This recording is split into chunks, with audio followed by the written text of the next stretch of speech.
A special thank you to each of our subscribers who make this channel possible. Here's today's story. In a tumultuous 6 months since President Trump's second term began, he has made headlines for his aggressive stance against California, sparking a fierce political battle that has left many stunned. The president recently took to Truth Social, declaring this period as one of the most consequential for any president, touting achievements like ending wars and reviving the economy. However, the reality on the ground tells a different story, filled with controversy, legal battles, and a growing divide between the federal government and the Golden State. Trump's administration has ramped up its focus on California, targeting various policies and initiatives that he deems socialist or burdensome. This has resulted in chaotic immigration raids across the state, military troops on the streets of Los Angeles, and numerous lawsuits exchanged between state officials and the federal government.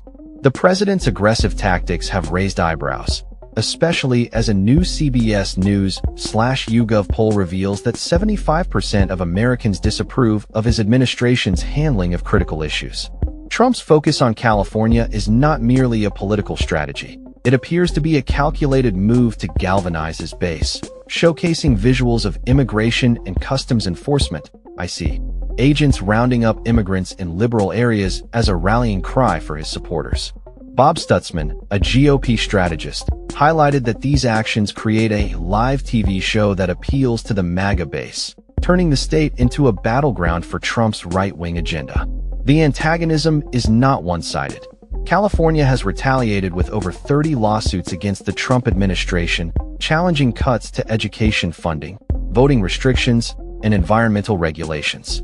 The legal back and forth has established a palpable tension between state and federal powers, with California Attorney General Rob Bonta leading the charge against what he calls Trump's immoral and illegal actions.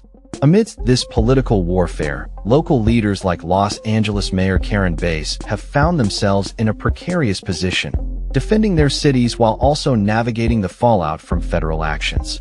Bass has asserted that her primary responsibility is to protect Angelenos from the negative impacts of immigration raids and federal overreach.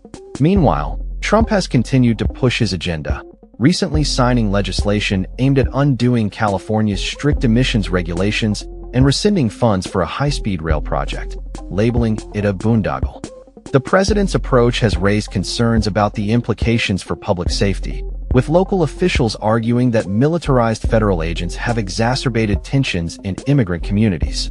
As protests erupted in response to early immigration raids, Trump framed these demonstrations as a threat to public safety, justifying the military presence in urban areas. Even as federal judges have intervened to curb racial profiling during these operations, the raids persist, leaving many Californians feeling vulnerable and targeted. The political landscape in California is shifting rapidly, with Trump's actions galvanizing both opposition and support. Some GOP leaders argue that Trump's confrontational approach is necessary to restore balance and common sense to the state, while others warn that it risks deepening divisions and undermining the very fabric of American democracy. As the 6-month mark approaches, the battle between Trump and California shows no signs of abating, with both sides preparing for what could be a lengthy and contentious showdown over the future of the state and the nation. The stakes are high, and the consequences of this political clash will likely reverberate far beyond the borders of California, shaping the discourse around immigration, civil rights, and federalism in America for years to come. That's all for this story. We upload videos every day covering many different subjects, so hit that subscribe button to stay informed. Thanks for watching.